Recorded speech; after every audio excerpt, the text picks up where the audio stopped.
I'm Dan Fanelli. This is an airplane. And this is a terrorist. Send me to Washington and get rid of that bum Alan Grayson, and I'll make sure guys like this get nowhere near things like this.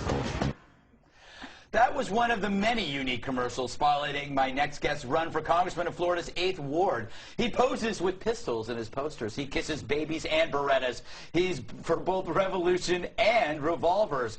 We welcome to the program Lieutenant Commander Dan Fanelli. I hope he doesn't kill me. I hope he kills Bill, though. I'm right here. Yeah. So thanks for coming on. First, let's talk about that ad. That's an unusual ad. Well, we have some serious ones, but you have to have a little bit of humor once in a while to make a point. I'm for injecting humor in the political process. It is so boring, and it's so nice to have something that's unusual like that. And your ads are kind of unusual. Who played the terrorist? It was a professional actor. Sadim, I don't actually know his last name, but he's a great guy, and he's a bodybuilder. He's yeah. Well, I thought he did an excellent job, and if there are Oscars for commercials, I think he deserves to win an Oscar for that performance. Oddly arousing. Yeah. Well, Bill, this is why you should kill Bill.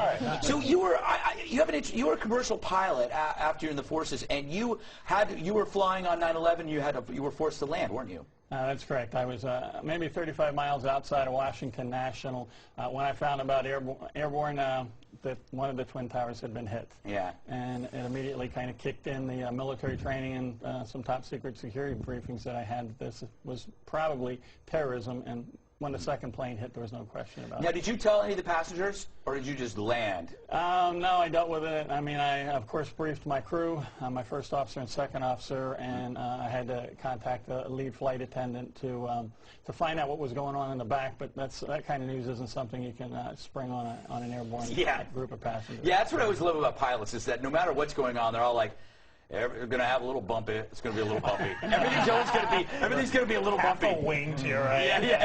Yeah, but that's what makes a great pilot. Is like you've got to make sure people, are calm even when things aren't going too well. So I assume after that experience, you're really soft on terrorism.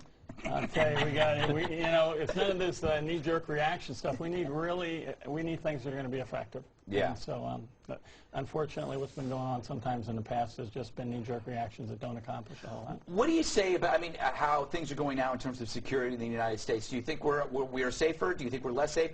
Is profiling good? Is it bad? What do you think? I think profiling's good. I tell you, if the person that created some terrorism events was wearing a blue tie and a suit like mine, I would say you should be inspecting me every time, every time. And so there are various commonalities here that we're all well aware of. And we need a more rigorous standard for people that have been involved in that kind of stuff, as opposed to somebody that maybe is in a military uniform or maybe looks like you or I. Yeah. Bill always tries to get inspected, but you know what? It doesn't work. I want to go to one of your ads. I think the first one we have up, part of the campaign against Alan Grayson, right? His name's Alan Grayson. It looks like you're actually carrying him like a piece of carry-on luggage. You got to do that once in a while when you're going to get rid of somebody. We're throwing him out, man, and we're moving on. We need jobs, not loud, embarrassing talk for Central Floridians. Could you put that back up again? Put it back up, please. I don't think people at home, if you get up really close to the TV, you can see that there's a line below that says paternity shocker, paternity test proof, Flintstone father Grayson. So you're saying that your opponent is actually the offspring of Fred Flintstone? Well, it's true. Yeah, they've done an analysis, and it's actually factual. And if you look at that picture, I mean, Alan Grayson is a spitting image of his dad. I mean, that's incredible. He also appears to be a human battering ram as well. Yeah. This is how I would run a political campaign, and be like, you know what? You look like Flintstone. give me all you got. Give me all you got.